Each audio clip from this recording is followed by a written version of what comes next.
Le minimalisme n'est pas seulement un mouvement de mode, c'est un style de vie. Il y a beaucoup de mythes sur le minimalisme, comme celui qu'un minimaliste se débarrasse de tout et se lance dans un ermitage. Les minimalistes se débarrassent simplement de ce qui n'a pas de valeur dans leur vie. Ce n'est pas un style de vie extrême, et personne n'a besoin de mourir de faim ou de froid pour le suivre.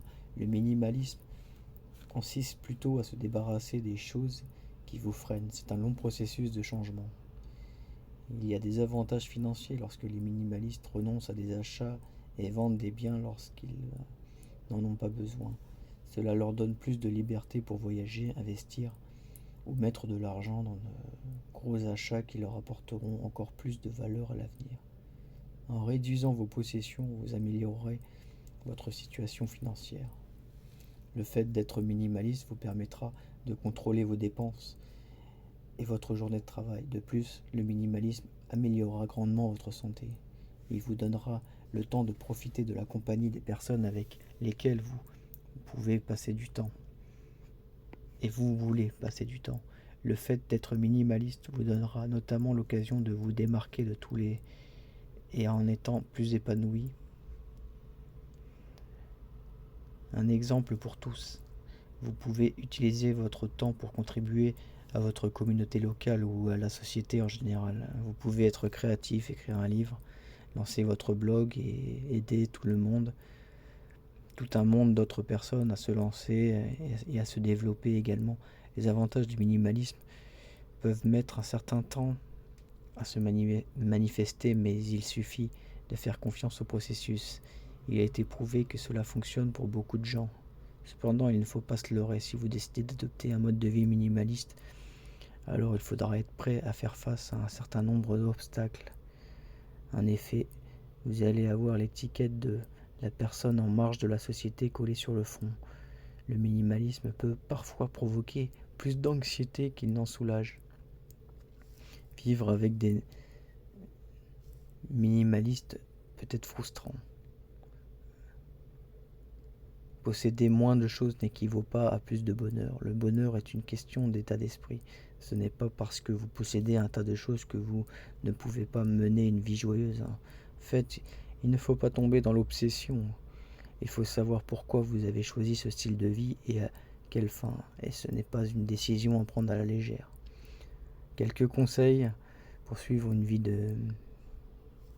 plus minimaliste. Notez 2 ou 3 activités que vous aimez faire pendant votre temps libre et seul. Notez 1 à 2 activités que vous pourriez faire avec quelqu'un ou plusieurs personnes pendant votre temps libre. Prenez soin de vous et de votre hygiène. Créez une routine de sommeil. Choisissez l'heure à laquelle vous voulez vous réveiller le matin, puis faites le calcul pour obtenir 8,5 heures de sommeil afin de déterminer votre heure de coucher. 1 heure avant votre coucher, dites à toutes vos technologies que vous aimez, mais que vous avez besoin d'une pause. Faites de l'exercice avec un programme d'activité physique bien détaillé. Trouvez 1 ou plusieurs organisations dans lesquelles vous pourriez vous investir. Soyez bien organisé, payez vos factures, disposez d'un compte de carte de crédit spécialement conçu pour payer vos factures récurrentes et non négligeables comme le gaz, l'électricité, l'eau, le téléphone portable, internet, l'assurance, automobile, le loyer et encore. Si vous avez une automobile en ville comme Paris ou une autre grande ville, ça peut être un point à discuter. Investissez dans votre retraite, mais c'est-à-dire pensez à l'argent que vous auriez quand vous ne tirez plus de revenus d'un emploi parce que vous aurez pris votre retraite. Néanmoins, profitez du temps actuel et ne faites pas trop de prévisions. Sachez mettre de côté pour prévoir les moments les plus difficiles pour vous rassurer. Trouvez un hobby, faites quelque chose qui vous rend heureux, apprenez, amusez-vous, riez, soyez curieux, profitez des choses simples. Ayez un objectif et trouvez quelqu'un pour vous soutenir. Ne multipliez pas les amis, satisfaisez-vous des relations que vous avez déjà et aussi de la solitude parfois.